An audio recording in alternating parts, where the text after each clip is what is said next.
안녕하세요, 타미안입니다. 연초에 신고 업무가 많이 바빠서 촬영이 늦어졌습니다. 그동안 주택 취득세와 관련된 질문들이 굉장히 많아서 이번 시간에는 다주택자의 취득세 중과와 관련된 내용들을 쫙 한번 정리해 보도록 하겠습니다. 취득세 과세 대상은 부동산부터 회원권까지 굉장히 다양한데 이 부동산에 한정해서 설명을 드리면 이 거래 원인에 따라서 매매는 4.6%, 증여는 4%, 상속이나 신축은 3.16%가 기본적인 세율입니다. 그런데 이 법전에 있는 세율과 다른 이유는 이 취득세에는 별도로 지방세인 지방교육세와 국세인 농특세가 별도로 부과가 되는데 설명하시는 분에 따라서 이 모두를 고려하지 않으셔서 그런 거지 실제 부담은 전부 고려해서 생각을 하시면 됩니다. 다만 주택의 경우에는 금액과 면적을 기준으로 세율이 달라지는데 금액 기준으로 6억 원이 되지 않는 주택은 1.1%의 세율을 부담하시고 9억 원에 초과하는 주택의 경우에는 3.3%의 세율을 부담을 하십니다. 다만 이 면적이 85제곱미터를 넘어서는 국민주택 규모를 초과하는 주택은 농특세가 0.2% 가산이 됩니다. 그래서 6억 원까지는 1.3% 부담, 그리고 9억 원 초과분에 대해서는 3.5% 부담으로 0.2% 농특세의 차이가 있습니다. 과거에는 등록세를 별도로 고려를 했었는데 지금은 취득세란 이름으로 통합이 됐으니까 등록세까지는 별도로 고려하지 않으셔도 됩니다. 그런데 다주택자 규제가 시작되면서 주택취득세율에 많은 변화가 생겼습니다. 이 정부에서는 2020년 7월 10일 부동산 대책을 발표하면서 이 지방세법 개정을 통해서 주택취득세를 중과할 수 있도록 개정이 됐습니다.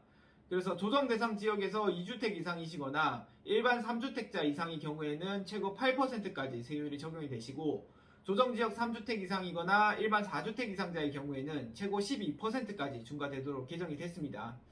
다만 소득세법상 일시적 2주택 요건, 양도 기한인 1에서 3년까지 요건을 충족시키신다면 그렇게 새로 취득하는 주택은 세율, 기존의 세율인 1.1에서 3.5%까지 적용할 수 있도록 했고 기준 시가 1억 원 이하의 소형주택이시거나 농어촌 주택에 있는 농촌주택의 경우에는 중과 대상 주택수 산정에서 제외되도록 개정이 됐습니다. 그래서 첫 번째 짚고 넘어가실 부분은 기준 시가 1억 원을 초과하는 도시의 주택을 취득하고 계신 분들의 경우에는 다른 주택 취득 시에 일시적 2주택 요건을 충족하지 못하신다면 8%까지 중과될 수 있다는 점이고 다른 주택이 더 있으신 분의 경우에는 최고 12%까지 중과된다는 점입니다. 다음으로 농특세 중과입니다. 이 농특세 중과를 이해하시기 위해서는 과거의 취등록세부터 한번 타고 가봐야 할 것 같습니다. 조금 어려운 내용인데 부동산을 취득하실 때 과거에는 취득세 2%와 등록세 2% 기준으로 총 4.6%를 부담을 하고 있었습니다. 여기에는 지방교육세와 농특세까지 더해지는 구조고 그런데 몇 년 전에 개정이 되면서 등록세라는 명칭만 사라졌을 뿐 취득세 4%로 동일하게 통합이 되었습니다. 이 문제는 이 지방교육세와 농특세인데 이 지방교육세와 농특세의 계산 방식은 개정된 취득세와 무관하게 과거의 세율을 그대로 타고 간다는 점입니다. 그래서 지방교육세는 과거 등록세 2%의 세율 20%를 반영한 0.4%의 세율이 유지가 되고 있고 문제는 농특세입니다. 농특세의 경우에는 과거 취득세 2%의 세율 10%를 반영한 0.2%를 부담하는 것이었는데 문제는 이번 개정이 취득세 개정이 되면서 농특세 또한 중과가 된다는 점입니다. 그래서 이번 취득세 중과는 구취득세 중과라고 이해하는 것이 훨씬 더 편할 것 같습니다. 조정 2주택자 기준으로 설명을 드리면 취득세는 구취득세 2%에 구등록세 2% 여기에 취득세 2배수가 중과가 되는 겁니다. 그래서 발표된 세율은 총 8%지만 농특세는 6%를 기준으로 10% 반영하면 0.6%를 부담하는 거고 조정 3주택자 기준으로 설명을 드리면 구취득세 2%에 구등록세 2% 기준으로 취득세 4배수가 중과가 되는 겁니다. 그래서 발표된 세율은 12%지만 취득세 총 10%에서 세율 10% 반영하면 농특세 중과는 1%가 된다는 겁니다. 결론을 말씀드리면 발표된 중과되는 취득세는 8에서 12%인데 농특세까지 반영하시면 국민주택 규모를 초과하는 주택을 취득하시는 다주택자는 9에서 13.4%까지 중과가 된다는 것이 결론입니다. 마지막으로 증여시 취득세율에 관한 질문이 굉장히 많으셨습니다.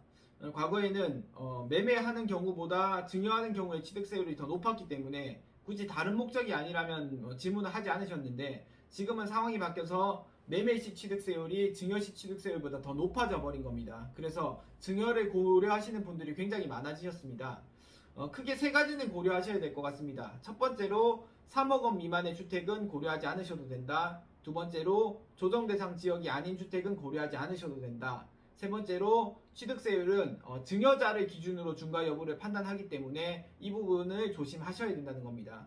바꿔서 설명을 드리면 증여자를 기준으로 1세대 2주택 이상의 자가 조정 대상 지역에 있는 3억 원 넘는 주택을 무주택자인 아들에게 줬다고 할지라도 이 무주택자인 아들은 1세대 2주택 적용이 받는 거죠. 그래서 1.1에서 3.5%의 세율이 아니라 8.4에서 9%까지의 중과세율을 적용받으시고, 만약에 부모님이 1세대 3주택 이상이라면 12.4에서 13.4까지 크게 중과가 되신다는 점입니다. 그래서 다주택자가 주택을 증여하는 경우에는 꼭 3억 원과 조정지역, 증여자 기준으로 판단을 해보시고 증여를 하시기 바랍니다. 세율에 관한 개정은 납세자나 실무자들에게 혼란을 최소화시킬 수 있도록 충분한 설명이 되어야 되는데 중요한 내용에 대해서 꼼꼼한 검토나 세심한 배려가 없었던 것 같습니다. 추가적인 불이익이 없을 수 있도록 관련된 내용들 잘 숙지하셨으면 좋겠습니다.